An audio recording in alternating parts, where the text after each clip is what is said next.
রক্তাক্ত হামলার শিকার হল জাতিসংঘ শান্তিরক্ষা মিশনের ঘাঁটি। আবিইর এই ঘাঁটিতে আন্তর্জাতিক শান্তিরক্ষায় দায়িত্ব পালন করতে গিয়ে আবারও প্রাণ দিতে হল বাংলাদেশি সেনা সদস্যদের। সন্ত্রাসী হামলায় নিহত হয়েছেন সেনাবাহিনীর ৬ জন, গুরুতর আহত হয়েছেন আরও ৮ জন।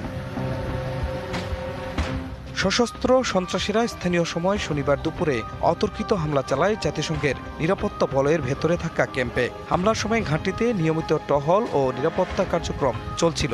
হামলার ঘটনায় ক্যাম্পের একাধিক স্থাপনা ক্ষতিগ্রস্ত হয়েছে। এ ঘটনায় গভীর শোক জানিয়ে বিবৃতি দিয়েছেন বাংলাদেশ অন্তর্বর্তী সরকারের প্রধান উপদেষ্টা ডক্টর মোহাম্মদ ইউনুস। তিনি আহতদের সর্বোচ্চ চিকিৎসা নিশ্চিত করতে জাতিসংঘের প্রতি আহ্বান জানান। একই সাথে নিহতদের মরদেহ দ্রুত দেশে ফিরিয়ে আনতেও ব্যবস্থা নেওয়ার কথা বলেন।